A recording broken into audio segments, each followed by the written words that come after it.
Blood soaked through the apron. Dr. Catherine Brennan pressed down harder on the gushing wound, her fingers slick with crimson. The man sprawled across her examination table was massive, his body taking up every inch of the wooden surface, his weight making the legs creak with ominous warnings of collapse. She had been a frontier physician for 3 years, now had treated everything from rattlesnake bites to gunshot wounds, had seen men torn apart by grizzlies and burned in ranch fires.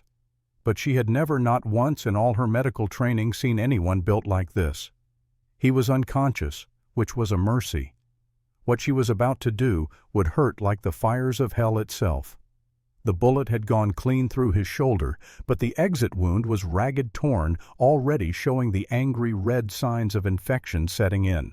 She would need to clean it thoroughly, stitch it with precision, and pray that fever did not take him in the night. Kate wiped sweat from her forehead with the back of her hand, leaving a dark smear of his blood across her temple. She did not notice. Her entire focus was on keeping this man alive. Outside her small medical outpost in Silver Creek, Montana territory, the sun was setting. The desert landscape painted itself in shades of crimson and gold, as if the earth itself was bleeding out in sympathy. Inside lamplight flickered across the unconscious man's face, revealing features that were almost brutally handsome. Strong jaw that looked like it had been carved from granite, high cheekbones, a nose that had been broken at least once, maybe twice. Dark hair matted with sweat and blood and 3 days of hard riding. But it was his body that had stolen her breath when they carried him in. She treated plenty of men out here on the frontier, ranchers and cowboys and soldiers, men who worked with their hands, who broke horses and built empires from nothing but grit and determination. But Garrett Stone was something else entirely. Even unconscious and injured, he radiated raw masculine power that filled the small room like heat from a forge. His chest was a wall of solid muscle broad enough that she had to stretch to reach across it. His arms were thick as young trees, corded with strength that spoke of years, swinging axes and hauling fence posts and wrestling steers to the ground. His hands were so large they could probably span her entire waist with fingers to spare. She had noticed that immediately, had felt a strange flutter in her stomach that had nothing to do with medical concern. And when she had cut away his blood-soaked clothes to assess his injuries, Kate had discovered exactly how massive he truly was. Every single inch of him.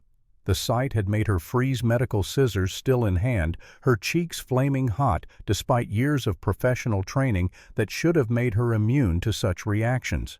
She was 26 years old, educated in Boston, trained in Philadelphia, experienced enough that nothing should shock her anymore. But the sheer size of Garrett Stone's masculine anatomy had shocked her. It had made her throat go dry and her pulse race in ways that had nothing to do with medical concern and everything to do with reactions she had no business feeling for a patient. Reactions she had spent her entire adult life suppressing in favor of professional competence. Kate forced herself to focus. The man was bleeding, possibly dying. Her personal reactions were utterly irrelevant. She cleaned the wound with carbolic acid, her hands steady despite her racing heart. The sharp chemical smell filled the air, cutting through the metallic scent of blood. Garrett groaned, but did not wake his massive body, tensing under her touch. She worked quickly, efficiently, stitching the ragged flesh with the precision her teachers had drilled into her during long nights in the Philadelphia teaching hospital. By the time she finished bandaging his shoulder, full darkness had fallen outside. The sounds of the desert night filtered through the windows, coyotes calling in the distance, the whisper of wind through sagebrush. Kate covered Garrett's lower body with a sheet, preserving what modesty she could, though the thin fabric did little to conceal the impressive evidence of his masculinity. She tried not to look tried to maintain professional detachment, but her eyes kept being drawn back to the sheet tinted over his hips. Sweet mercy, she thought, wiping her hands clean on a rag that was already stained dark. How is that even possible? She had studied anatomy, had seen medical illustrations in textbooks, had even treated male patients before. But Garrett Stone made those experiences seem like child's play. He was built on a scale that seemed almost mythological, as if some ancient god had decided to walk the earth in human form. A soft knock on the door made Kate jump, her nerves stretched tight as piano wire. "Come in," she called, grateful for the distraction from her inappropriate thoughts. Maria Gonzalez entered carrying a tray with coffee and bread. The older woman had been her assistant for 2 years now, reliable and skilled and completely unflappable in the face of frontier medicine's endless challenges. "How is he, Señorita Brennan? Will he live?" Maria set the tray down on the small side table, her dark eyes flickering to the unconscious man with something like reverence. Kate accepted the coffee, gratefully wrapping both hands around the tin cup to warm her fingers. "If infection does not set in, yes." "Thank you, Maria." "Who is he?" The men who brought him in did not say much. "Garrett Stone." Maria said, her voice dropping to the tone people used when speaking of legends. "He owns the Ironwood Ranch 50 miles north. Biggest cattle operation in the territory. They say he built it from nothing, just him and his brothers." Brothers Kate's medical mind immediately wondered if they were all built on the same impressive scale. 3 of them, Maria continued. "All alike as peas in a pod, or so I hear. Though Garrett is the eldest, the one everyone respects. They say he fought in the war, came west after brought his brothers with him." Maria moved closer, studying Garrett's bandaged shoulder with professional interest. "What happened to him?" "Ambush on the trail," Kate replied. 5 men tried to rob him. He killed 3 before the others got away." Her voice held no judgment, just statement of fact. Out here on the frontier, violence was often the price of survival. "That is Garrett Stone," Maria said with clear admiration. "Dangerous as a rattlesnake when threatened, but fair and honest in his dealings. The territory needs men like him." After Maria left, Kate settled into the chair beside her patient's bed, prepared for a long night of monitoring. She checked his pulse regularly, counting the strong, steady beats against her fingertips. Felt his forehead for signs of fever relief flooding through her each time she found his skin warm but not burning. Adjusted his bandages when seepage appeared, her hands moving with practiced efficiency, and tried very, very hard not to think about what lay beneath that sheet. But as the hours passed and exhaustion wore down her professional barriers, Kate's mind wandered to forbidden territory. What would it feel like to be touched by hands that large, to be held by arms that powerful, to be claimed by a man built on such an overwhelming scale? She shook her head sharply, disgusted with herself. The man was her patient under her care, vulnerable. These thoughts were not just inappropriate, they were a betrayal of her medical oath. The oath she had sworn on her father's grave. The oath that was supposed to redeem his mistakes, his sins, his ultimate failure. Kate felt the familiar weight of that guilt settle on her shoulders like a physical thing. Her father had been a brilliant surgeon once before the bottle had stolen his steady hands and sharp judgment. Before he had killed a 19-year-old girl on his operating table because he had been too drunk to see straight. Before the lawsuit and the shame and the bullet he had put through his own brain rather than face what he had done. She had become a doctor to atone for his sins, had fled to the frontier to escape the whispers and the pitying looks and the weight of the Brennan name in Boston society, had sworn she would never let personal feelings compromise her professional judgment. And yet here she sat thinking thoughts about a patient that would have her struck from any respectable medical register in the civilized world. Garrett stirred around midnight, a low groan escaping his lips. Kate leaned forward immediately, her hand going to his forehead. He was warm, but not feverish, which was a good sign. The infection had not taken hold yet. His eyes opened slowly, unfocused at first, then sharpening as they found her face. Gray eyes, she noted with the part of her mind that never stopped cataloging medical details, storm-colored and currently clouded with pain. "Where am I?" His voice was rough, deeper than any she had heard before. It seemed to resonate in her chest, bypassing her ears entirely to strike some primal chord deep inside. "My medical outpost in Silver Creek," she replied, keeping her voice calm and professional.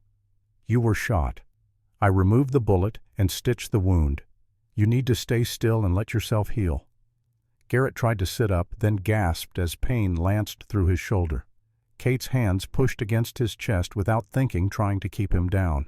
The moment her palms made contact with his bare skin, she felt the shock of it travel up her arms.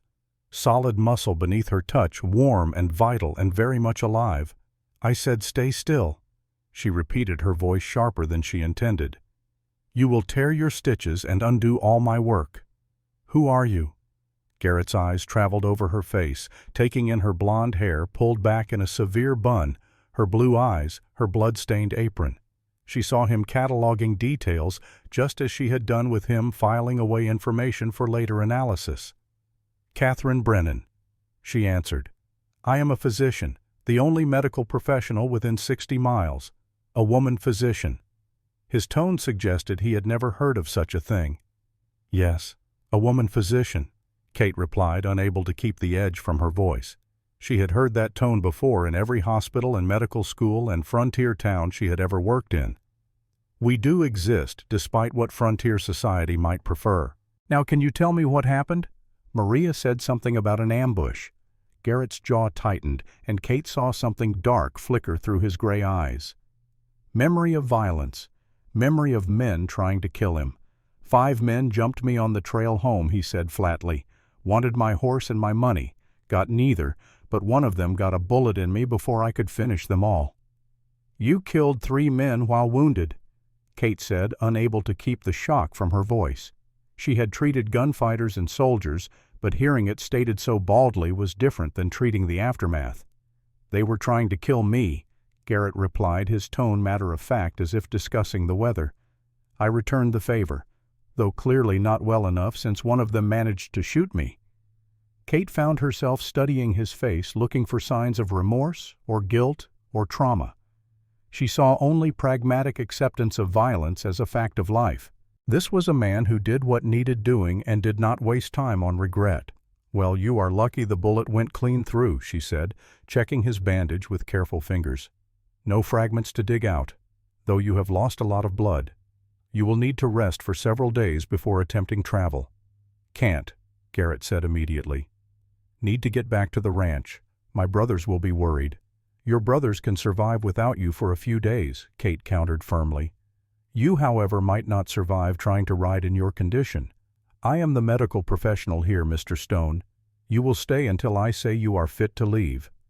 Something flickered in Garrett's eyes, something that looked almost like amusement. "Bossy little thing, are not you?" "I prefer competent and assertive," Kate replied, standing up to put professional distance between them. The heat of his body was too distracting when she sat close. "Now, are you in pain? I can give you laudanum if needed." "No laudanum," Garrett said immediately. "I need my wits about me." Kate understood that. Out here, letting your guard down could get you killed. She had treated enough men who refused pain medication for the same reason. Garrett shifted carefully, then seemed to realize he was nearly naked beneath the sheet. His eyes flickered to his discarded clothes in the corner, torn and blood-soaked and utterly ruined. "Did you undress me?" He asked the question casually, but Kate felt heat flood her cheeks. "I had to access your wounds," she said, keeping her voice level through sheer force of will. "There is nothing I have not seen before, Mr. Stone. I am a medical professional." "That's so." Garrett's eyes held hers, and Kate had the deeply unsettling feeling that he knew exactly what she had thought when she first saw him fully exposed. "Then you have seen plenty of men in my condition. I have treated many patients."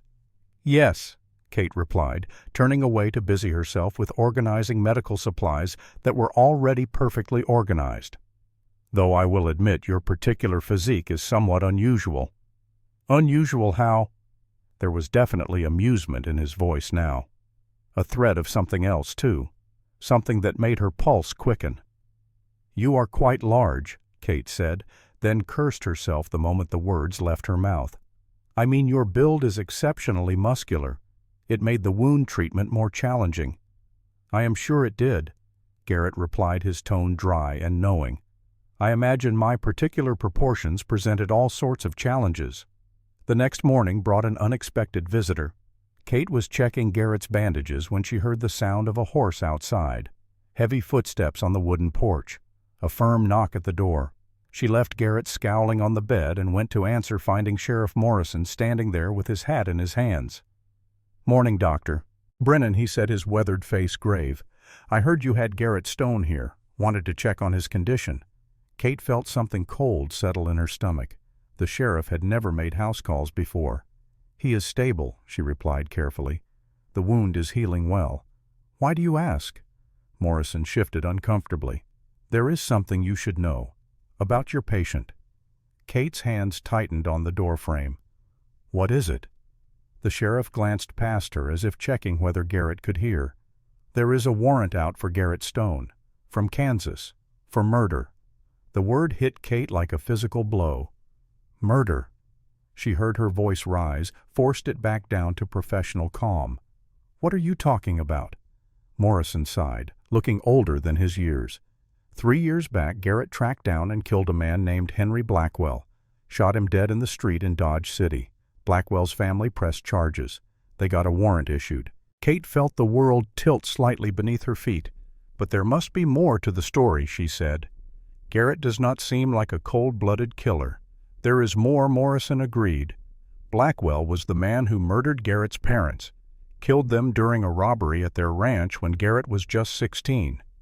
Garrett raised his 3 brothers, after that kept them together through the war and everything else. Then 3 years ago he got word that Blackwell was in Kansas. He went after him and killed him." Kate finished. "In a fair fight," Morrison said firmly. "Witnesses said it was a proper duel. Blackwell drew first, but Blackwell's family had money and connections. They bought themselves a warrant. That is why Garrett is in Montana. The Kansas law does not reach this far." Kate's mind raced. "So what happens now? Are you here to arrest him?" Morrison shook his head. "I am here to make sure you know what kind of man you are treating, and to tell you that if anyone comes asking, you have not seen him. Garrett Stone is a good man who did what any of us would have done. He does not deserve to hang for seeking justice." After Morrison left, Kate stood at the door for a long moment processing this new information. When she finally went back inside, she found Garrett watching her with those storm-gray eyes. "You heard," he said. "It was not a question. The walls are thin." She nodded slowly. "You killed the man who murdered your parents." "Yes," Garrett said simply. "I would do it again, even knowing the consequences, even knowing you would have to spend the rest of your life looking over your shoulder." Kate studied his face, looking for signs of regret or doubt. She found none. "Especially knowing the consequences," Garrett replied. "My parents deserved justice. Blackwell deserved to die. I gave them both what they deserved." Kate found herself moving closer to the bed, drawn by something in his voice. Something that spoke of loyalty and honor and the kind of code that men lived by out here in the wild territories. "You raised your brothers," she said softly, "after your parents died. You were only 16. "Someone had to," Garrett replied with a shrug that made him wince as it pulled at his stitches. "I was the oldest. It was my responsibility. We had nothing. No money, no land, no family to take us in. So I taught them to survive, taught them to fight. When the war came, we all enlisted together. After it ended, we came west and started over. And built an empire," Kate said, thinking of what Maria had told her about the Ironwood Ranch. "From nothing. Just the 4 of you. Just the 4 of us," Garrett confirmed. His eyes held hers, and Kate saw pride there. Not arrogance, but the quiet satisfaction of a man who had overcome impossible odds. "We made something that matters, something that will last." Kate sat down in the chair beside his bed, no longer trying to maintain professional distance. She realized in that moment that she had already crossed some invisible line, had already let this man pass the walls she had built around her heart. "Your secret is safe with me," she said. "Sheriff Morrison is right. You do not deserve to hang for seeking justice." Something shifted in Garrett's expression. Gratitude, maybe? Or recognition of an ally? "Thank you," he said simply. Then after a pause, "Tell me about your father. The one whose grave you swore your oath on." Kate felt her breath catch. "How did you know about that?" "You mentioned it last night," Garrett replied, "when you thought I was asleep. You were checking my fever, and you whispered something about keeping your oath, about not failing like he did." Kate closed her eyes, the old shame washing over her fresh and raw. "My father was a surgeon in Boston, one of the best. until the drinking took him. He killed a patient on his operating table, a girl only 19. He was drunk and his hand shook and he cut the wrong artery. She bled out before anyone could stop it. "I am sorry," Garrett said, and his voice held genuine compassion. Kate shook her head. "That is not the worst part. The worst part is that he could not live with what he had done, could not face the consequences. So he put a gun to his head and pulled the trigger, left me to carry the shame of the Brennan name, left me to wonder if I carry the same weakness in my blood." "You do not," Garrett said with absolute certainty. "How can you possibly know that?" "Because weak people do not come to the frontier alone. Weak people do not spend 3 years saving lives in the middle of nowhere with no support and no backup. Weak people do not stand up to men twice their size and order them to stay in bed." His hand reached out, found hers. "You are the strongest woman I have ever met, Kate Brennan. And I have met a lot of women." The second day brought Garrett's restlessness to the surface. He refused to stay in bed, insisting on walking around, despite Kate's protests. She found him standing at the window looking out at the Montana landscape with longing clear on his face. "You should be resting," she said sternly. "Your body needs time to heal." "My body is fine," Garrett replied without turning around. "I have been hurt worse than this." Kate crossed her arms, exasperated. "Just because you have survived worse injuries does not mean you should push yourself now. Infection could still set in. You could tear your stitches. You could develop complications." He turned to face her then, and Kate was struck again by just how large he was. Standing near the window with sunlight streaming in behind him, he looked almost mythical, like some ancient hero from the stories her mother used to read to her.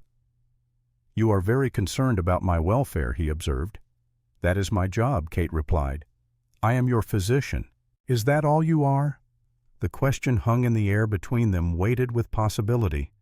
Kate felt her pulse quicken. "That is all I can be," she said, but the words lacked conviction. Garrett took a step toward her. "Why?" "Because you are my patient. Because there are rules and ethics and boundaries, rules made by people who have never been to Montana," Garrett said, taking another step.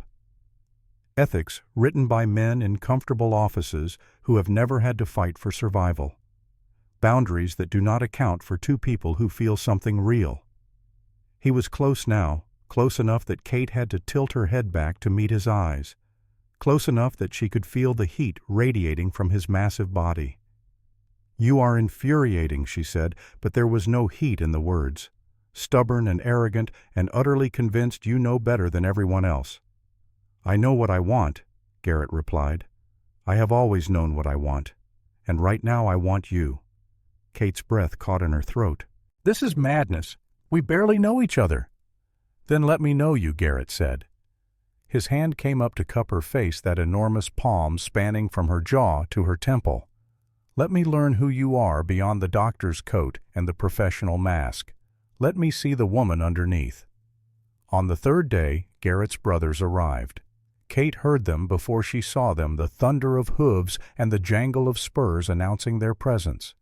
She went to the door and found herself facing 3 men who were nearly identical to Garrett in every physical detail, all of them towering over 6 feet, all of them built with the same massive proportions, all of them with storm-gray eyes that studied her with varying degrees of curiosity and assessment. "Miss Brennan," the one in front said, removing his hat politely. "I am Wyatt Stone. These are my brothers Cole and Morgan. We came to check on Garrett." "He is healing well," Kate replied, trying not to stare at the genetic miracle before her. 4 brothers, all built on the same impossible scale. The wound shows no signs of infection. He should be able to travel in a few more days. "Can we see him?" The question came from Cole, the one with dark shadows under his eyes and a restlessness that spoke of sleepless nights. Kate stepped aside, letting them enter. Garrett was sitting up in bed, looking annoyed at being caught in such a vulnerable position. "About time you got here," he said gruffly. "I have been stuck with a bossy doctor for 3 days." The brothers surrounded Garrett's bed, and Kate watched their interaction with fascination. There was clear affection between them, expressed in rough jokes and shoulder punches, and the kind of shorthand communication that only came from years of shared experience. Wyatt asked detailed questions about the wound and the treatment.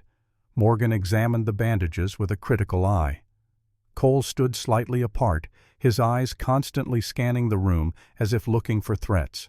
After they had satisfied themselves that Garrett would survive, Wyatt turned to Kate. "We are grateful for your care, Miss Brennan. Garrett is not always the easiest patient." "That is an understatement," Kate replied dryly, earning a glare from Garrett and grins from his brothers. "But he is healing remarkably well. His body seems built for resilience. Runs in the family," Morgan said. It was the first time he had spoken, his voice deeper than his brother's rougher. "All four of us heal fast. Comes in handy in our line of work." "What line of work is that?" Kate asked, genuinely curious. "Building an empire," Wyatt replied with a smile. "One fence post and one steer at a time." That night, after the brothers had left to camp outside town, Kate found herself alone with Garrett again. He was standing at the window watching the sunset paint the sky in shades of orange and red. She came to stand beside him, drawn by the quiet melancholy in his posture. "What are you thinking about?" she asked softly. "Home," Garrett replied. "Ironwood. My brothers and I built it from nothing. Turned a patch of scrubland into the biggest ranch in Montana. It is my legacy, my proof that we survived and thrived despite everything that tried to destroy us." Kate heard the pride in his voice, but also something else. Loneliness, maybe, or the weight of responsibility. "Your brothers look up to you," she observed. "They depend on you."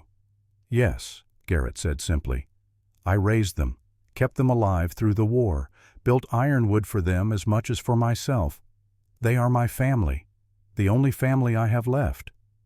Kate found her hand reaching out, covering his where it rested on the windowsill. "What about you?" she asked. "Who takes care of you? Who looks out for Garrett Stone?" He turned to look at her, those storm-gray eyes searching her face. "No one," he said. "I have never needed anyone to take care of me." "Maybe that is the problem," Kate replied. "Maybe you have spent so long being strong for everyone else that you have forgotten how to let someone be strong for you." Garrett's hand turned beneath hers, his fingers interlacing with her smaller ones. "Are you volunteering for the position, Dr. Brennan?" "Maybe I am," Kate heard herself say. The words surprised her, but they felt right. True. Maybe I am tired of being alone too. Tired of keeping everyone at arm's length because of rules and ethics and my father's shame. On the fifth day, Kate had a question she needed to ask. It had been bothering her ever since the brothers arrived, a nagging doubt that she could not quite suppress. She found Garrett in the small sitting area, reading a newspaper that Wyatt had brought. He looked up as she entered, a smile crossing his face that made her heart skip. "I need to ask you something," she said without preamble, "and I need you to be honest with me." Garrett set the paper aside, giving her his full attention. "Ask." Kate took a breath, steadying herself. "Your brothers. Maria said you share everything with them, that you built Ironwood together, that what belongs to one belongs to all." She forced herself to meet his eyes. "Does that extend to women?" For a moment Garrett just stared at her. Then his expression darkened, a storm gathering in those gray eyes. "Is that what you think?" he asked, his voice dangerously quiet. "That I brought you here planning to pass you around to my brothers like property?" "I do not know what to think," Kate replied honestly. "I have heard stories about frontier arrangements, about brothers who share everything, including wives. I need to know if that is what you expect." Garrett stood, his massive frame seeming to fill the entire room. He crossed to her in 3 long strides, his hands gripping her shoulders with a gentleness that belied his obvious anger. "Listen to me very carefully, Kate," he said, his voice low and intense. "You are mine, only mine. My brothers respect that, absolutely. They would never touch what belongs to me, and I would kill any man who tried, brother or not." Kate felt relief flood through her so intensely it made her knees weak. I needed to hear that, she whispered. I needed to know. "We share the ranch," Garrett continued. We share profits and decisions and the work of running an empire. But women never. What is between a man and his woman is sacred. My brothers understand that." He paused, his thumb stroking circles on her shoulders. "When you are ready to admit you are my woman, we will make it official." On the 6th day, Garrett had a nightmare. Kate woke to the sound of him thrashing in bed, crying out in a language she did not recognize. She lit a lamp and rushed to his side, finding him tangled in sweat-soaked sheets, his face twisted in anguish. "Garrett," she called, shaking his shoulder. "Wake up! You are safe." His eyes snapped open, wild and unfocused. For a moment he did not seem to recognize her. Then awareness returned, and he released a shuddering breath. "Kate," he said, his voice raw, "I am sorry. I did not mean to wake you." She sat on the edge of the bed, her hand going to his face. "The nightmare," she asked gently. "The war." "The war," Garrett confirmed. "And after. The things I did. The men I killed." He looked at her, and Kate saw a vulnerability in his eyes that took her breath away. "My hands are not clean, Kate. They are covered in blood. So many men. Some who deserved it. Some who were just following orders." Kate took his hand, the one he claimed was stained with blood, and pressed it against her cheek. "My hands are not clean either," she said softly. "I have lost patience, made mistakes, failed people who trusted me to save them. We all carry our sins, Garrett. What matters is what we do with the time we have left."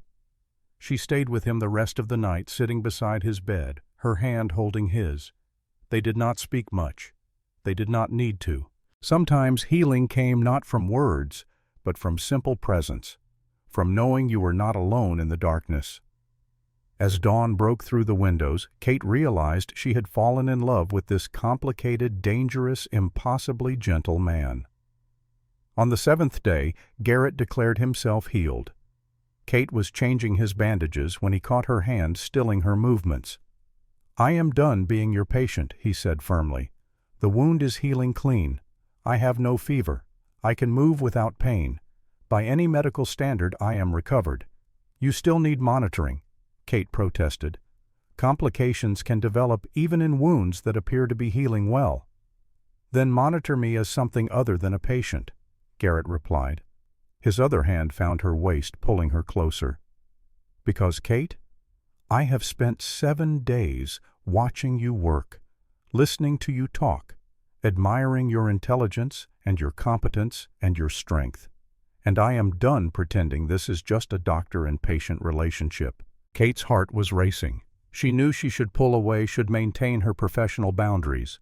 But she was tired of boundaries, tired of rules, tired of being practical and proper and alone. "What are you proposing, Mr. Stone?" she asked, her voice barely above a whisper. "I am proposing that you see me as a man," Garrett said. "A man who is interested in you. A man who wants to know you, really know you, without medicine and propriety standing between us." His hand tightened on her waist.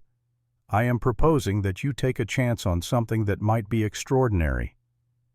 "This is madness," Kate said, but she was leaning into him now, drawn by gravity, or fate, or simple human need. "You do not even know me." "I know enough," Garrett replied. "I know you are brave enough to run a medical outpost alone in hostile territory. I know you are skilled enough to save my life when a lesser doctor would have failed. I know you are honest enough to speak your mind even when it is inconvenient." His hand came up to cup her face. "And I know you feel this too. This pull between us. This certainty that we are meant for something." "I do feel it," Kate admitted. "God help me, I do." "Then stop fighting it," Garrett said. His thumb brushed across her lower lip, the touch sending electricity through her entire body. "Let yourself feel. Let yourself want. Just this once, choose what your heart needs instead of what your head says is proper." Kate looked into his storm-gray eyes and saw her future there. Saw possibility and passion and the kind of partnership she had never dared dream of. "One kiss," she heard herself say, "just to satisfy curiosity. Then we decide what happens next." Garrett's smile was knowing, as if he could see right through her attempt at maintaining control. One kiss he agreed. He gave her every opportunity to pull away. His mouth descended toward hers slowly, giving her time to turn aside or step back or simply say no. But Kate did none of those things. She tilted her face up and met his lips with a hunger that shocked them both. The kiss was everything she had never let herself imagine, consuming and demanding and so intense it stole the breath from her lungs. Garrett's hand tightened on her waist, pulling her against his massive body, and Kate felt every inch of him pressed against her, including the very substantial evidence of his arousal. She should have been shocked, should have pulled away, should have remembered all the reasons this was wrong. Instead, her arms went around his neck, her fingers threading into his dark hair as she kissed him back with equal desperation. This was madness and freedom and everything she had denied herself in the name of duty and redemption. Garrett groaned, the sound rumbling through his chest into hers. His hands roamed her back, learning her shape through the layers of fabric. When his mouth left hers to trail hot kisses down her throat, Kate's head fell back, giving him access lost entirely to sensation. Every nerve ending in her body was on fire. Every breath brought his scent deeper into her lungs.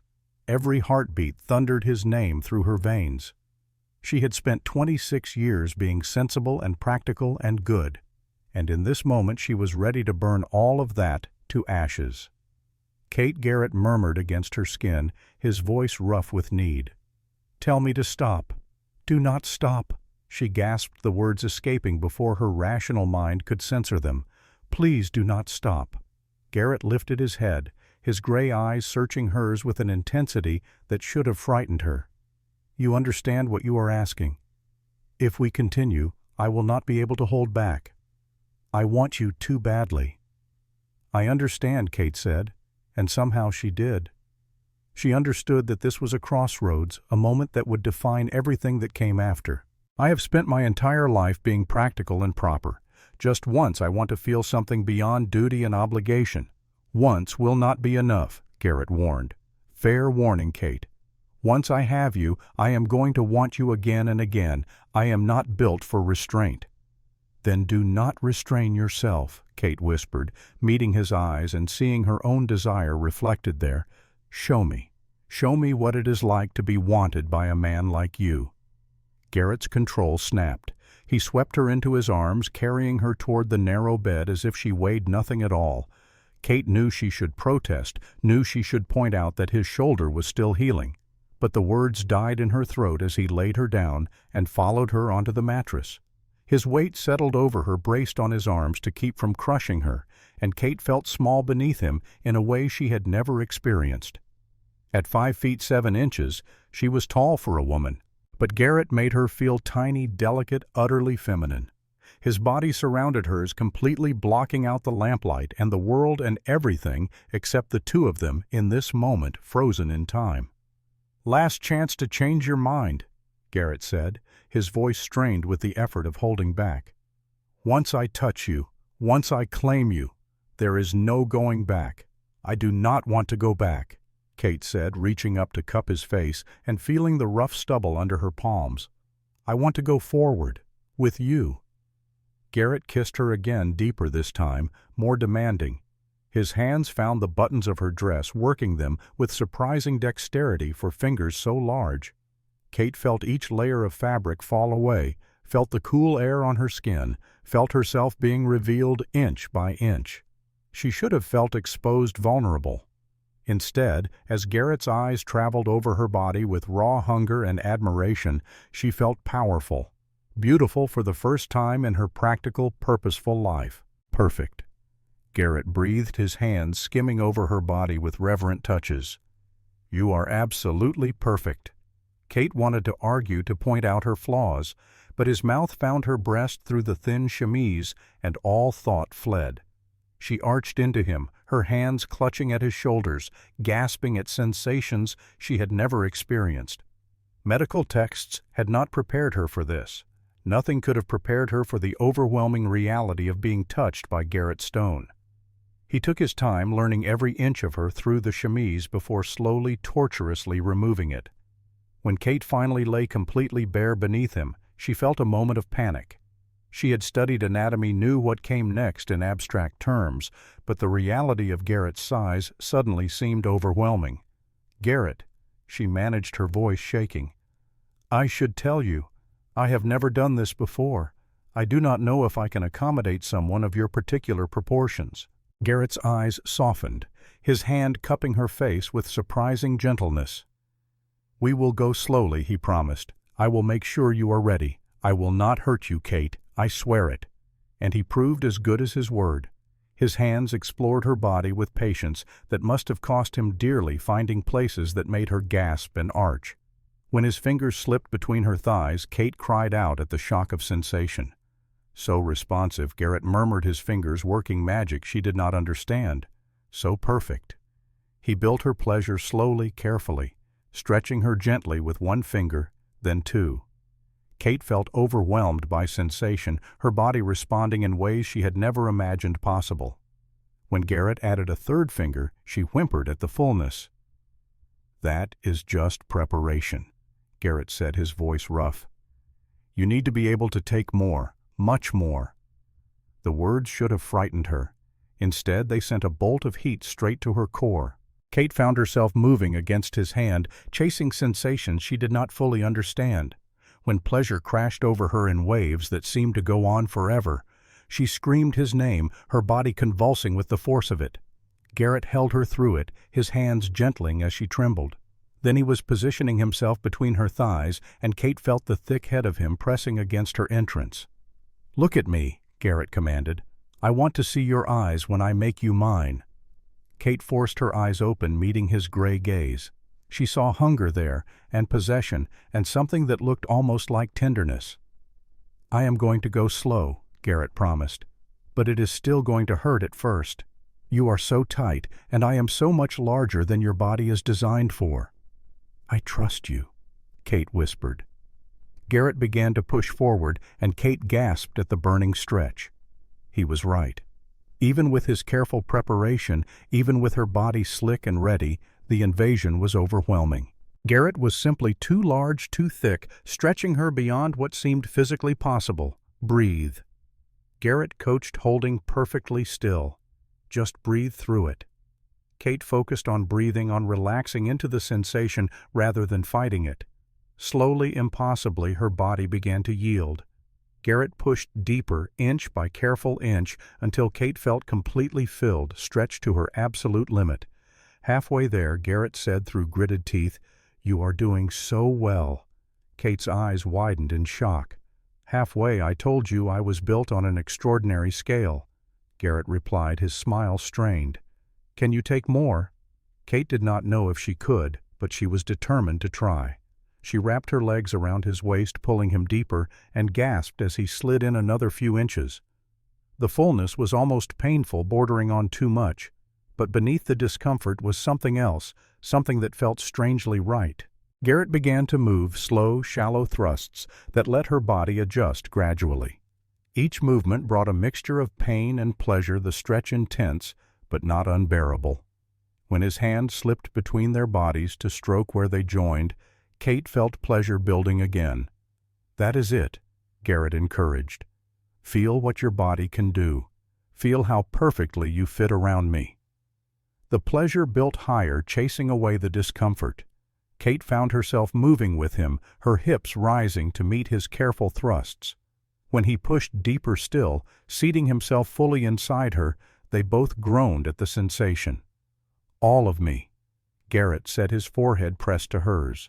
"You are taking all of me, Kate. Every single inch." The knowledge pushed Kate over the edge. She climaxed with a cry, her inner muscles clenching around his impressive length. The sensation triggered his own release, and Kate felt him pulse inside her, filling her with his seed. They lay tangled together afterward, both breathing hard. Garrett carefully withdrew, and Kate whimpered at the loss. She felt empty now, stretched and used in the most intimate way possible. "How do you feel?" Garrett asked, his hand gentle on her face. Overwhelmed, Kate admitted. "Sore, but also strangely satisfied."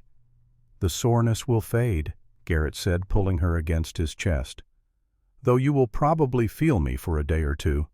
I was not exaggerating about my proportions being extraordinary. I already feel you, Kate replied, shifting slightly and wincing. You were quite right about that. Garrett's laugh rumbled through his chest. And you were quite brave for taking all of me. Most women cannot. My size intimidates them. I am not most women, Kate said, tilting her head up to meet his eyes.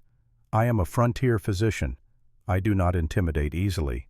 I am beginning to understand that, Garrett replied, kissing her forehead. Though I should probably confess something. What? You could have torn your stitches. Let me examine your shoulder immediately. She checked his bandages with professional efficiency, relieved to find no fresh bleeding. You are lucky they held, she said sternly, but you are not to engage in any more strenuous activity until I clear you medically. Do you understand? Does that include what we just did? Garrett asked with a wicked smile. Especially what we just did, Kate replied, trying to sound stern. But she did not pull away. She let herself be held, let herself feel cherished and wanted in ways she had never experienced. Outside, the Montana night was cool and quiet. Inside the small medical outpost, Kate Brennan lay in the arms of a man who had changed everything in just 7 days. Dawn came too quickly, pale light filtering through the window to paint the room in shades of gold. Kate woke to the sensation of Garrett's hand tracing lazy patterns on her bare shoulder. His massive body curved around hers from behind. Good morning, his deep voice rumbled against her ear. How are you feeling? Kate took inventory of her body and winced slightly. She was sore in places she had never been sore before, stretched and tender from Garrett's thorough claiming. Like I was thoroughly used by a man built on an impossible scale, she admitted honestly. Garrett's chest vibrated with quiet laughter. Regrets. I should have them, Kate said, turning in his arms to face him. By every rule of propriety and professional ethics, I should be horrified by what we did. But you are not, Garrett said. It was not a question. His gray eyes searched hers with an intensity that made her breath catch. No, Kate confessed. I am not. I am practical enough to know this complicates everything, but I cannot bring myself to regret something that felt so right. A sharp knock on the door shattered the intimate moment. Kate's eyes went wide with panic. Oh God, someone is here. Garrett, you need to hide. She scrambled for her clothes, pulling on her chemise and dress with fumbling fingers. Through the door, she heard Wyatt's voice. Garrett, we need to talk. There is trouble at the ranch. Reality crashed down on Kate like cold water. She had just spent the night with a patient, had crossed every professional boundary she had ever sworn to uphold, and now his brothers were here, would know exactly what had happened. Garrett seemed unconcerned, dressing with calm efficiency despite his healing wound. They already know my intentions toward you, he said. I do not keep secrets from my brothers. Your intentions. Kate felt her face flame. You told them you were going to seduce me before you even asked me properly. I told them I had found the woman I wanted to spend my life with. Garrett corrected. They are happy for me. For us. Kate stared at him, her mind reeling. Spend your life with Garrett. We have known each other 7 days. I knew the moment you stood over me with blood on your hands and fire in your eyes that you were different, Garrett said. I am 32 years old. I have built an empire from nothing. I have met plenty of women, and none of them made me feel what you make me feel. So yes, it is fast.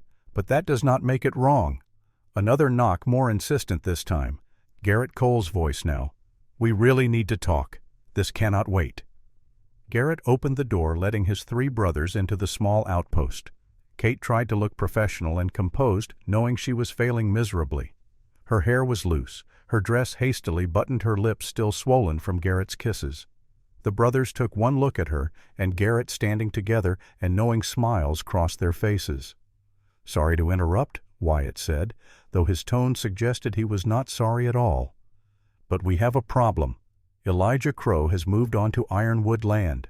Garrett's entire demeanor changed in an instant, the relaxed lover replaced by the hardened ranch owner. Crow.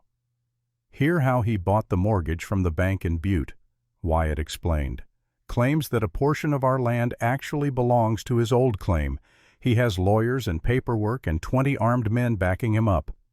Kate saw Garrett's jaw tighten, saw his hands curl into fists. "Who is Elijah Crow?" she asked. "My former commanding officer from the war," Garrett said, his voice dark. "He went corrupt after it ended. Started buying up land cheap from desperate veterans, forcing them out. I testified against him in a military tribunal. He swore he would get revenge." "And now he is here," Wyatt added, "with enough legal backing to make this a real fight. Plus, he knows about the Kansas warrant. If he thinks it will give him leverage, he will use it." Kate felt cold fear settle in her stomach. "He would turn you in, use the law against you, if he thought it would help him take Ironwood." "Yes," Garrett replied. "That is how Crow operates. Find the weakness and exploit it." He looked at Kate, and she saw determination in his gray eyes. "I need to get back to the ranch. But Kate, I want you to come with me." What Kate's mind was still processing the threat to Garrett, the danger he was in. "You want me to leave my practice?" "Not leave it," Garrett said. "Relocate it. Come to Ironwood as our physician. We have 50 hands who need regular medical care. You would have proper facility supply support. And you would be with me." "This is happening too fast," Kate protested. Last night was—" "I cannot make this decision right now." "Then make it later," Garrett said. "But come with me now. Let me show you what I am offering. Let me prove that what we have is worth taking a risk on." Kate looked at him, this massive man who had crashed into her life and turned everything upside down. She thought about the last 3 years running this outpost alone, treating endless injuries with minimal supplies and no backup. She thought about the loneliness, the isolation, the way she had buried herself in work to avoid feeling anything. And she thought about how alive she had felt in Garrett's arms, how seen and wanted and valued. "I will come," she heard herself say, "not as your wife, not yet, but as your physician. I will treat your men, set up a proper facility, and we will see if what we have is real or just passion born from proximity." Garrett's smile was knowing. "Fair enough.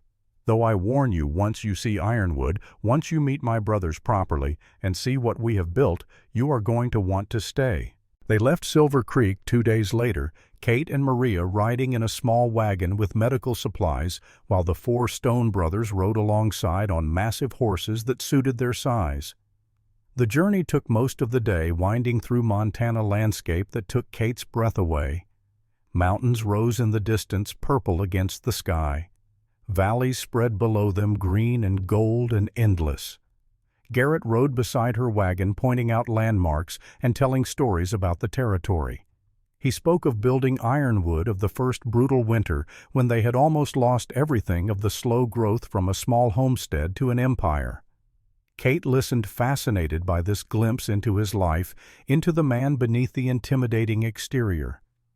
When they crested the final hill and Ironwood spread out below them, Kate's breath caught. It was magnificent. The main house was enormous, built of stone and timber, with a wraparound porch and windows that caught the afternoon light. Outbuildings spread in organized clusters, barns and stables and bunkhouses that spoke of serious operation. Cattle dotted the landscape as far as she could see.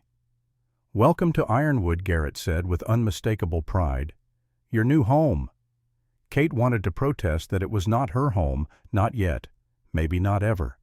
But looking at the spread before her, at the empire these 4 brothers had built from nothing, she felt something shift in her chest, a sense of possibility, of belonging. The brothers gathered to meet them as they arrived, Cole, Wyatt, and Morgan, all identical to Garrett in their massive proportions. Kate studied them more carefully now, seeing the differences beneath the similarities. Cole had shadows under his eyes, a restlessness in his movements that spoke of sleepless nights. Wyatt had a sharp intelligence in his gaze, the look of a man who saw 10 moves ahead. Morgan was quiet, watchful, taking everything in with those storm-gray eyes. "Miss Brennan," Wyatt said formally, "welcome to Ironwood. We are grateful you agreed to come. We have needed proper medical care here for years. Your arrival is most fortunate." "Thank you," Kate replied. "I look forward to establishing proper protocols for your operation." "She is pretty," Cole observed to Garrett, as if Kate was not standing right there. prettier than you described. And clearly competent, Wyatt added. Though I question the wisdom of traveling 60 miles with a man barely recovered from a gunshot wound. She is also standing right here and can speak for herself, Kate interjected sharply. And yes, I did advise against travel this soon. Your brother is as stubborn as he is large. All four brothers laughed at that, the sound synchronized in a way that was slightly eerie. She will fit right in, Morgan said, speaking for the first time. His voice was deeper than his brother's rougher. Anyone who can put Garrett in his place has our respect. They showed Kate to a suite of rooms on the second floor, spacious and beautifully appointed with furniture that must have cost a fortune to transport out here. For now, Garrett said, setting down her bags. Though I hope you will be moving into my room soon enough, Garrett. Kate warned, acutely aware of his brothers within earshot. Propriety. My brothers know exactly why you are here, Garrett replied. I do not keep secrets from them. They know I intend to marry you. You told them that Kate felt heat flood her face. Before even asking me properly, I told them I had found the woman I wanted to spend my life with, Garrett said, seeming unperturbed by her embarrassment.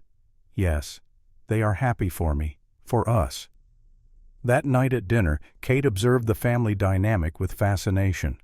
The five of them sat around a massive table passing platters of food and trading stories about the day's work. Garrett was clearly the leader, the one the others deferred to on major decisions. Wyatt handled business and logistics, his mind sharp with numbers and strategy. Morgan ran daily operations, managing the hands with quiet efficiency. And Cole, she noticed, was struggling. He jumped when a door slammed. His eyes constantly scanned the room as if looking for threats. His hands shook slightly as he reached for his water glass. Kate recognized the signs, had seen them before in men who came back from the war. After dinner, she found Cole alone on the porch, staring out at the darkness. You do not sleep well, she said quietly, coming to stand beside him. It was not a question. Cole stiffened, then relaxed slightly when he realized it was her. How did you know? You have circles under your eyes, Kate replied gently. Your hands shake. You startle at sudden noises. I have seen it before in men who came back from the war. I am fine, Cole said defensively. You are not, Kate said. And that is all right. What you saw, what you did in the war, it leaves marks. But there are treatments, ways to help. I can help if you will let me. Cole looked at her, really looked at her for the first time. Why do you care? Because you are Garrett's brother, Kate said simply. And because I am a physician. Helping people is what I do. She paused. The nightmares? Do they come every night? Cole's jaw tightened. Most nights. Sometimes I can go a few days without them. But then something will trigger them, and I am back there. In the battle. Watching men die. Killing men who were just following orders like I was. That is not weakness, Kate said firmly. That is your mind trying to process trauma. We can work on techniques to help. Breathing exercises. Ways to ground yourself when the memories come. It will not make them go away completely, but it can make them manageable. Cole studied her for a long moment. You really think you can help? I know I can try, Kate replied. If you are willing to trust me. Cole nodded slowly. All right, we can try. As Kate went back inside, she felt Garrett's eyes on her. He had been watching from the doorway, she realized, listening to her conversation with Cole. Thank you, he said quietly, for caring about my brother. He is family, Kate replied. Of course I care. Garrett's hand found hers in the darkness. You keep saying things like that, he said. Keep showing me that you understand what matters. Keep proving that you belong here. Kate squeezed his hand, unable to deny the truth of his words. Maybe she did belong here. Maybe this was what home was supposed to feel like. Over the next weeks, Kate threw herself into building a proper medical facility. Wyatt worked with her on plans, his attention to detail impressive. They designed examination rooms, supply storage, recovery beds. Construction started immediately, the sound of hammers and saws filling the air from dawn to dusk. Kate treated ranch hands for various injuries, earning their respect with her skill and no-nonsense approach. She set a broken arm with such precision that the man swore he would never go to another doctor. She delivered a baby for a ranch hand's wife, mother, and child, both healthy, despite complications that would have killed them without proper care. Word spread. People started traveling from neighboring ranches, from the small settlements scattered across Montana, seeking the skilled physician at Ironwood. And every night, Garrett came to her room. They made love with a passion that never seemed to dim, exploring each other with growing confidence and deepening connection. But they also talked, sharing pieces of themselves in the quiet darkness. Garrett told her about the war, about Gettysburg, and the things he had seen. About tracking down Blackwell, about the moment he pulled the trigger and felt nothing but grim satisfaction. Kate told him about her father, about finding him after he had shot himself, about the blood and the shame and the guilt she still carried, about choosing medicine as penance, about fleeing to the frontier to escape the Brennan name. They traded wounds and scars and slowly, carefully began to heal each other. But the threat of Elijah Crow hung over everything like a storm cloud. His men harassed Ironwood hands picking fights in town. Cattle went missing, found dead on Crow's land with bullets in them. Fence lines were cut. Water sources were poisoned. Garrett and his brothers tried to handle it legally, but Sheriff Morrison was sympathetic, yet powerless. Crow had lawyers' money and enough legal backing to make every accusation stick. "You need to be careful," Morrison warned Garrett when he came to investigate a particularly vicious incident. "Crow is not just after your land. He wants to destroy you personally. He has been asking about the Kansas warrant, making noise about bringing in federal marshals." Garrett's jaw tightened. "Let him try. I am not running from Crow or anyone else." Kate listened to this exchange with growing dread. She knew Garrett's pride would not let him back down, knew his sense of honor would not let him abandon Ironwood without a fight, but she also knew that pride and honor could get a man killed. "Please," she said to him later when they were alone, "please consider leaving at least until this blows over. Go to Canada or California, somewhere the warrant cannot reach. And abandon everything we built." Garrett's eyes were hard. "Abandon my brothers and the hands who depend on us." "That is not who I am, Kate. I do not run." "I know," Kate said, touching his face. "I know you do not. But I cannot lose you, not when I have only just found you." Garrett pulled her close, his massive arms surrounding her with warmth and safety. "You will not lose me," he promised. "I have survived worse than Elijah Crow." Kate wanted to believe him, wanted to trust that everything would work out, but a cold feeling in her stomach told her that worse was coming. It came on a cool autumn morning. Kate had ridden out alone to treat a sick child at a neighboring ranch against Garrett's wishes. She knew he would have insisted on an escort if she had told him, would have worried and fussed and made her feel like a helpless woman instead of a competent physician. So she had left early, telling Maria she would be back by afternoon. The treatment went well. The child had a fever, but nothing serious, easily managed with rest and fluids. Kate was riding back to Ironwood, her mind on Garrett and the plans Wyatt had shown her for expanding the clinic, when 3 men stepped out from behind a stand of trees. Her horse reared, nearly throwing her. Before she could regain control, rough hands grabbed her, pulled her from the saddle. She fought, landing one good kick that made a man curse.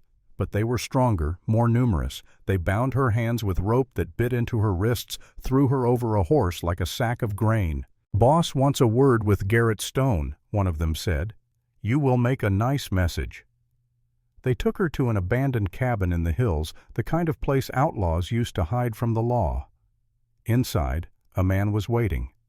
Older, maybe 55, with silver hair and cold eyes that held no mercy. "Dr. Brennan," he said, his voice cultured and wrong, coming from a man who dealt in violence and intimidation. "I have heard so much about you, the woman who has tamed Garrett Stone." "Let me go," Kate said, keeping her voice steady through sheer force of will. "Whatever grievance you have with Garrett taking me will not help." "On the contrary," Elijah Crow replied, "it will help considerably. You see, Garrett will come for you. He will ride in here angry and reckless, and when he does, I will kill him. Self-defense, of course. He attacked me, threatened me. I will have witnesses, and then I will have Ironwood. Meanwhile, back at the ranch, Garrett discovered Kate was missing when her horse returned without a rider. The rage that exploded from him was terrifying to witness. Every hand on the ranch took a step back as Garrett roared his fury at the sky. "Crow! This has Crow written all over it." The brothers gathered quickly, armed and ready to ride. "We will get her back," Cole said, and there was something in his eyes Kate would have recognized. The haunted soldier was gone, replaced by the warrior he had been. "No one takes our family." Morgan and Wyatt were already saddling horses, checking weapons with grim efficiency. "I know where he will have taken her," Wyatt said. "Old Hunter's cabin up on the North Ridge. Only place with enough isolation for what he is planning." The four Stone brothers rode out like the four horsemen of the apocalypse, massive men on massive horses, armed with rifles and rage, and the kind of deadly determination that came from protecting what was theirs. They reached the cabin as the sun was setting, painting the sky blood red. Wyatt and Morgan took positions with rifles providing cover. Garrett and Cole dismounted, moving toward the cabin with the silent efficiency of men who had fought together in a real war. Gunfire erupted. Crow's men had been waiting, but they had not counted on the sheer ferocity of four brothers fighting for family. Garrett fought his way through with brutal efficiency, taking a grazing shot to his side that he barely seemed to notice. He was running on adrenaline and fury, nothing else mattering except reaching Kate. He burst through the cabin door to find Crow holding a gun to her head. "One more step and she dies," Crow said calmly. Garrett froze. Kate met his eyes across the cabin, saw the anguish there, the rage barely contained. "Do not give up everything you believe in for me," her eyes said. "Do not let him win." "You should have left Ironwood alone," Crow continued. "Should have walked away when you had the chance. Now I am taking everything." "You made a mistake," Garrett said, his voice deadly calm. "The biggest mistake of your life. You touched what is mine." In one lightning-fast movement, Cole appeared at the cabin window and shot the gun from Crow's hand. Garrett lunged forward, his fist connecting with Crow's jaw with enough force to knock the older man out cold.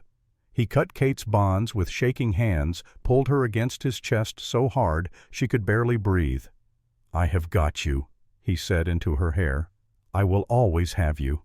Kate clung to him, her own fear finally finding release in shaking sobs. "I knew you would come," she gasped. "I knew you would find me." Garrett pulled back to look at her, and Kate saw something dangerous in his eyes. He had Crow at his mercy now, could kill him easily, probably wanted to. She put her hand on his arm, feeling the tension there. "Not like this," she said quietly, "not in anger. That is how Blackwell died, and it left you with a warrant. Let the law handle this." "He tried to take you from me," Garrett growled. "But he failed," Kate said. "I am here. I am safe. And if you kill him now, you will prove everything that warrant says about you. Show me you are better than that. Show me you are the man I know you are." It was the hardest thing Garrett had ever done. Kate could see that. Every instinct screamed at him to end the threat permanently, but slowly, with visible effort, he relaxed his grip. "We take him to Sheriff Morrison," he said finally. "Let the law decide his fate." They rode back to Ironwood as the stars came out. Kate seated in front of Garrett on his massive horse, his arms around her, keeping her safe. "You came for me," she said again, still marveling at it. "Of course I did," Garrett replied. "Always, every time, until my last breath." Kate twisted to look at him, seeing the truth of it in his storm-gray eyes. "I think I am ready to answer your question now." "What question?" Garrett asked, though his arms tightened around her. "The one you have been asking since the day we met," Kate said. "Ask me again." Garrett reined in his horse, turning Kate fully in his arms so he could see her face in the starlight. "Catherine Brennan," he said, his voice rough with emotion. "Will you marry me? Will you be my wife, my partner, the mother of my children?" "Yes," Kate said, tears streaming down her face. "Yes, I will marry you." Garrett kissed her, then deep and thorough, and claiming while his brothers whooped and hollered their approval. When he finally lifted his head, his smile was pure masculine satisfaction. "About time," Cole called out with a rare grin. Garrett has been impossible to live with pining after you." "I was not pining," Garrett protested. "I was courting." "You were pining?" All three brothers said in unison, making Kate laugh through her tears. They married a week later with a territorial judge officiating and half the territory in attendance. Kate wore a dress of ivory silk that Garrett had ordered from San Francisco, the finest thing she had ever owned. When Garrett slid the gold band onto her finger and kissed her, as his wife, Kate knew she had made the right choice. "My wife," he murmured against her skin. "Finally completely mine." "And you are mine," Kate replied, her hands framing his face. "My husband." They made love that night with a passion tempered by tenderness, celebrating their union with joy and wonder. By dawn, Kate was thoroughly satisfied and utterly exhausted, wrapped in her husband's arms and feeling more at home than she ever had in her entire life.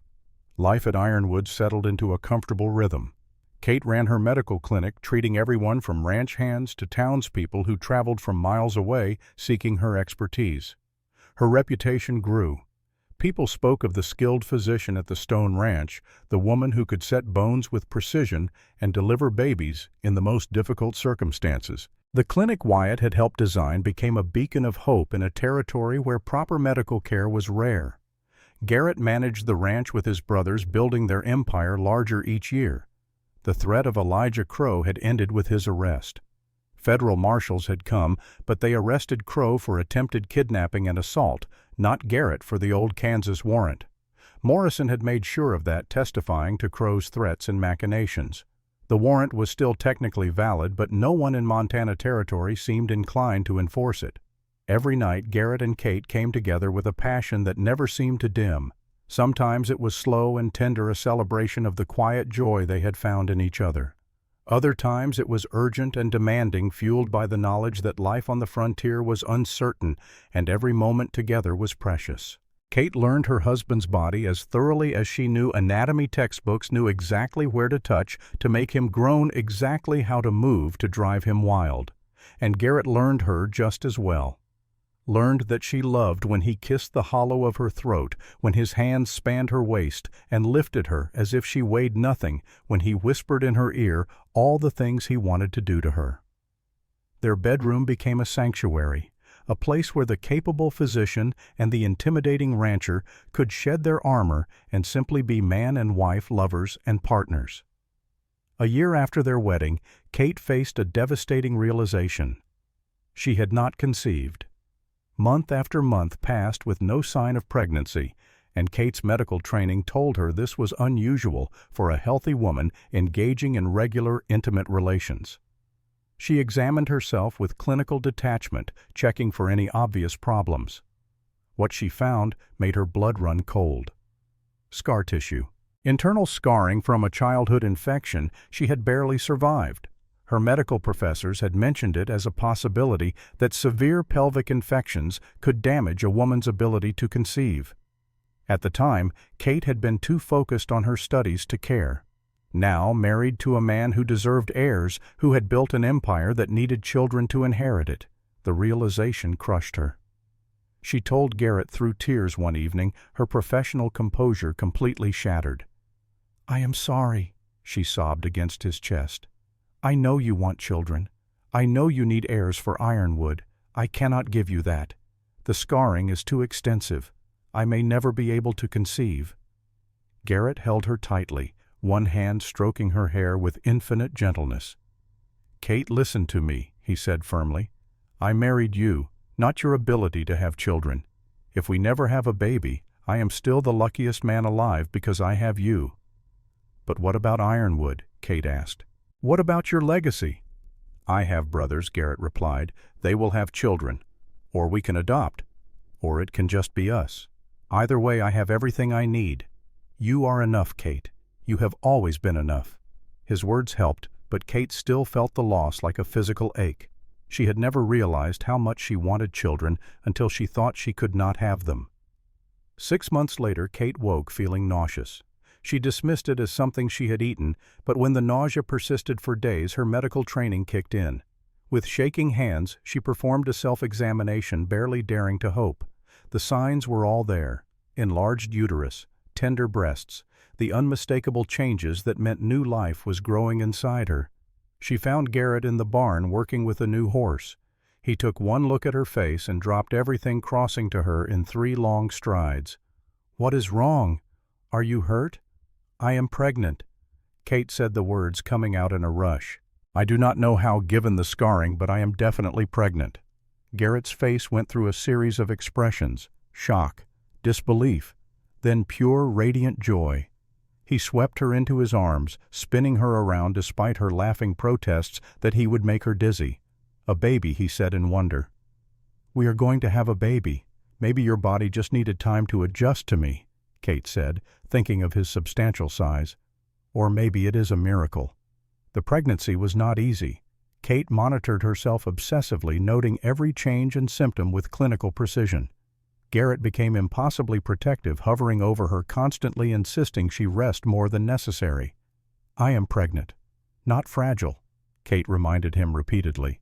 "I can still work, still function normally."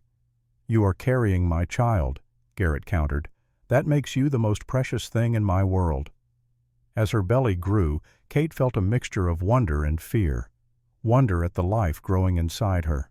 Fear that something would go wrong, that her body would fail this child the way she had feared it would fail to conceive. But the pregnancy progressed normally, and as spring approached, Kate prepared for the birth with the same meticulous attention she gave all her patients. Labor started on a warm May evening. Kate remained calm and professional, timing her contractions, noting their intensity and duration. "This is normal," she told Garrett, who looked like he might be sick with worry. "First, babies take time. Do not panic." But hours passed, and the baby did not come. Kate's contractions grew stronger, more frequent, but the child seemed stuck. Maria examined her at Kate's instruction, and her face went pale. "The baby is large," she said quietly. "Very large. The shoulders are caught." Kate knew what that meant. Shoulder dystocia, a potentially fatal complication where the baby's shoulders could not pass through the birth canal. She also knew exactly what needed to be done, but she could not do it for herself. "Listen to me very carefully," Kate said to Maria, forcing her voice to remain steady despite the pain. "You need to apply pressure above my pubic bone while I push. Firm, downward pressure. Do you understand?" Maria nodded, her hands already moving to the correct position. Garrett tried to enter the room, and Kate's voice cracked like a whip. "Get out. You cannot be here for this." "I am not leaving you," Garrett said stubbornly. "Not when you need me. I need you to not see this." Kate gasped. "I need you to trust me and Maria to do our jobs. Please, Garrett." His brothers dragged him from the room bodily, though Kate could hear him pacing like a caged animal just outside the door. 18 hours after labor began, a baby's cry finally filled the room. Kate collapsed back against the pillows, exhausted but triumphant. A girl, Maria said, tears streaming down her face, healthy and perfect. Garrett burst through the door before anyone could stop him, his eyes wild. "Kate, is she all right?" "We are both fine," Kate said weakly. "Come meet your daughter." Garrett approached the bed as if walking on sacred ground. Maria placed the baby in his massive arms, and Kate watched her huge, dangerous husband cradle their tiny daughter with exquisite gentleness. "She is so small," he whispered in awe.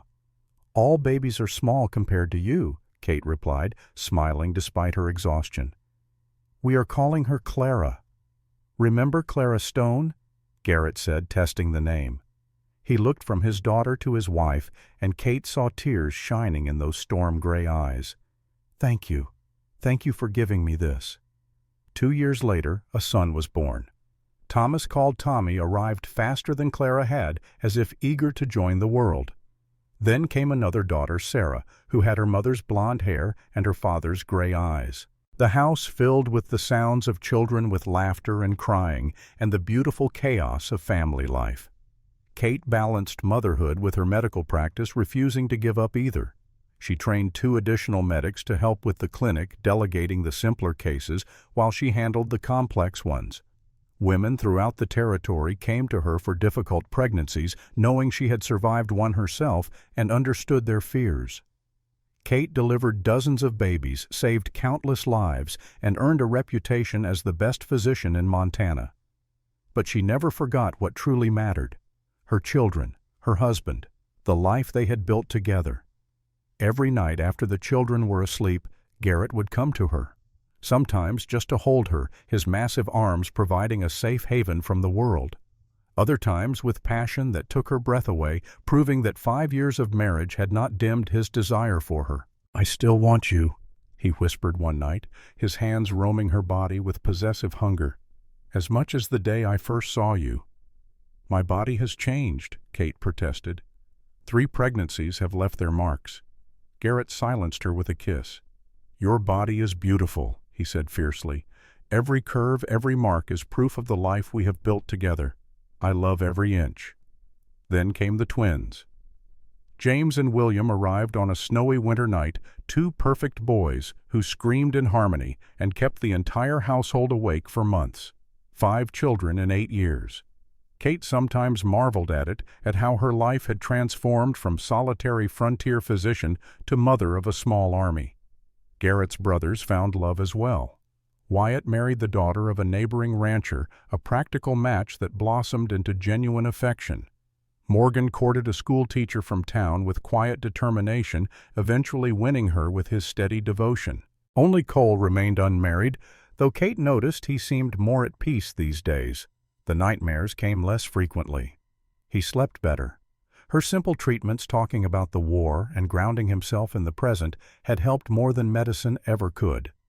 When Sarah was 3 years old, a fever swept through the territory. Kate worked around the clock, treating victims, her medical training pushed to its limits. She had seen fevers before, had lost patience to them despite her best efforts. But she had never felt the visceral terror that seized her when Sarah developed symptoms. Her baby girl burned with fever, her small body shaking with chills. Kate tried every treatment she knew, but nothing seemed to help. Professional detachment shattered completely as she watched her daughter suffer. This was different from treating strangers, from losing patients she barely knew. This was her child, her flesh and blood, and the thought of losing her was unbearable. Garrett held Kate through the worst of it, his solid presence the only thing keeping her from falling apart. "She is strong," he murmured against her hair as they kept vigil by Sarah's bed. "She has your strength and my stubbornness. She will fight this." "What if she does not?" Kate's voice broke. "What if I cannot save her, Garrett? What if all my training, all my skill is not enough?" "Then we will face that together," Garrett said quietly. "But Kate, you will not lose her. We will not lose her. You are the best physician in the territory. If anyone can save our daughter, it is you. But if the worst happens, we will survive it together. You are not alone in this. You will never be alone in anything again." On the 3rd day, the fever broke. Sarah's temperature dropped. Her breathing eased. Color returned to her pale cheeks. Kate collapsed in relief, sobbing against Garrett's chest with the force of emotions she had been holding back. "Thank God," she gasped. "Thank God." That night, after Sarah was sleeping peacefully and the other children were settled, Garrett carried Kate to their bedroom. "I am not making love to you," he said gently. "I am taking care of you. You have been caring for everyone else for days. Now it is your turn." He drew her a bath, the hot water scented with lavender Maria had brought. When Kate sank into it with a sigh, Garrett knelt beside the tub and washed her hair with tender hands. His fingers massaged her scalp, working out days of tension. Kate felt tears slip down her cheeks, mixing with the bathwater. "I was so scared," she whispered. "I have never been that scared in my life." "I know," Garrett said, his hands moving to her shoulders, kneading the knotted muscles. "But she is safe now. They are all safe. And you kept them safe, Kate. Your skill saved our daughter." "I almost failed," Kate said, the fear still raw. "What if next time I do fail? What if my medical knowledge is not enough?" "Then we will face that together too," Garrett replied. He helped her from the bath, wrapping her in soft towels. "Kate, you cannot control everything. You cannot prevent every illness or injury. All you can do is your best, and your best is extraordinary." He carried her to bed and simply held her, his massive body surrounding hers with warmth and safety. Kate pressed her face against his chest and let herself be vulnerable in a way she rarely allowed. "I love you," she said into the darkness. "I love you so much, it terrifies me. The thought of losing you or the children, it is unbearable." "Then do not think about it." Garrett set his hand stroking her hair. "Think about this moment, about all of us safe, healthy together. Think about how lucky we are to have each other." Kate tilted her face up, finding his mouth in the darkness. The kiss was slow and sweet, not about passion, but about connection, about two people who had chosen each other and built something precious together. When Garrett's hands began to roam her body, it was with reverence rather than urgency. He touched her like she was something sacred, something to be worshipped. "Make love to me," Kate whispered. "Remind me that we are alive, that we have this." Garrett entered her slowly, carefully, his gray eyes holding hers in the lamplight. This was not about overwhelming passion or comfortable familiarity. This was about affirmation, about celebrating life in the face of fear. They moved together with deliberate slowness, savoring every sensation, every connection. When pleasure built, it was gentle rather than explosive, a wave that lifted them both and left them floating in peaceful satisfaction. A week after the fever crisis, a stranger arrived at Ironwood. A man in his late 30s, weathered and scarred with the look of someone who had survived things that should have killed him. He rode up to the main house on a tired horse, dismounted with the stiffness of long travel, and asked for Garrett Stone. Kate watched from the porch as Garrett came out to meet the stranger. She saw her husband freeze, saw every muscle in his body go rigid with shock. Daniel Garrett's voice was barely a whisper. The stranger nodded, and Kate saw tears in his eyes. "Hello, brother. I know I should have written, should have warned you, but I did not know if you would want me back." Garrett closed the distance between them in 2 strides and pulled the man into a crushing embrace. "You are alive," he said, his voice thick with emotion. "We thought you were dead, thought you died in that prison camp." The stranger, Daniel, returned the embrace with equal force. "I survived, barely, then spent years drifting too ashamed to come home." Kate learned the story in pieces over the following days.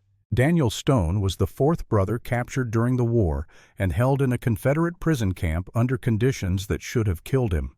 He had escaped after 2 years broken and traumatized, and spent the years since then wandering, doing things he was not proud of. Fighting in range wars, hiring his gun out to the highest bidder, surviving by any means necessary. "I killed men who did not deserve it," Daniel told Kate when she sat with him one evening. "Civilians, unarmed men. I became the thing I fought against in the war. How can I face my brothers knowing what I have done?" Kate studied him with a physician's eye. She saw the same haunted look Cole had once carried, the same weight of trauma and guilt. "The war changed all of you," she said quietly, "made you do things you never intended. But you are here now. You chose to come back. That is what matters." Daniel looked at her with those familiar stone-gray eyes. "You do not understand. I am not the man I was. I am broken." "We are all broken in our own ways," Kate replied. "Cole has nightmares from the war. I carry the shame of my father's mistakes. Garrett lives with the knowledge that he killed a man and has a warrant hanging over him. But we survive. We heal. We find redemption through family." Daniel stayed at Ironwood, slowly integrating back into the family he thought he had lost. He worked the ranch alongside his brothers, his massive frame and gray eyes marking him as unmistakably a Stone. Kate watched him find purpose in honest work, watched the haunted look fade from his eyes as he rediscovered what it meant to belong. It was Clara who truly brought Daniel back to life. The 5-year-old had no fear of her scarred, haunted uncle. She would climb into his lap, uninvited demand stories, drag him to see the horses. One day Kate found Daniel in the barn, Clara asleep against his chest, and saw tears streaming down his face. "I thought I was too broken to be around children," he said quietly. "Thought I would contaminate them somehow, but she just sees her uncle." "That is redemption," Kate replied. "Not forgetting what you did, but choosing to be better going forward. You are choosing to be the uncle these children deserve. That is all any of us can do." Within a year, the haunted look had faded from Daniel's eyes entirely. He worked alongside his brothers with the easy camaraderie of men who had survived hell together. And when Clara announced she wanted to be a doctor like her mother, it was Daniel who built her a small examination room in the barn where she could practice on willing ranch hands. On their 10th wedding anniversary, Garrett surprised Kate with a trip to San Francisco. They left the 5 children in the capable care of the brothers and Maria and traveled to the city for a week of luxury and romance. "I cannot believe you arranged all this," Kate marveled as they checked into a grand hotel overlooking the bay. "You deserve it," Garrett said, pulling her close. 10 years of marriage, 5 children, building a life together. That is worth celebrating properly. That night, dressed in a gown of emerald silk that Garrett had commissioned specially for the trip, Kate felt young and beautiful and utterly desired. She had turned 36, had borne 5 children, carried the weight of a medical practice and a family. But the way Garrett looked at her made her feel like the young physician who had first gasped at the sight of him. "You are staring," she said, though she smiled. "Cannot help it." Garrett replied, his hand finding hers across the dinner table. "You are the most beautiful woman in this room. In any room." Back in their hotel suite, Garrett undressed Kate with the same careful attention he had shown on their wedding night. But now his hands knew exactly where to touch, exactly how to make her gasp and arch. "I have made love to you hundreds of times," Garrett murmured against her skin. "And I still want you as desperately as that first night in your medical outpost. Show me." Kate challenged, her hands working his clothing. "Show me the passion has not faded." Garrett proved it thoroughly, making love to her with a combination of tenderness and intensity that left Kate gasping his name. They made use of every surface in the luxurious suite, rediscovering each other with the freedom that came from being away from children and responsibilities. In the grand bed with its silk sheets, Garrett took his time building Kate's pleasure with patient skill. On the fainting couch by the window, he claimed her with urgent passion. Against the wall, he showed her the strength that 10 years had not diminished. "Still overwhelmed by me?" Garrett asked with a wicked grin as they lay tangled in the aftermath. "Always," Kate admitted breathlessly. "You are still the most overwhelming man I have ever known." They spent the week enjoying theater and fine dining and the luxury of being alone together. But by the end, they were both eager to return home to their children and their life at Ironwood. The train ride back gave them time to talk, really talk about everything they had built together. "Do you ever regret it?" Kate asked as Montana's landscape rolled past the windows. "Leaving your medical outpost, coming to the ranch?" "Never," Garrett said firmly. "Not for a single moment." "Do you?" "Sometimes I wonder what would have happened if I had stayed," Kate admitted. "If I had chosen safety and independence over the risk of being with you." And Garrett's eyes searched hers.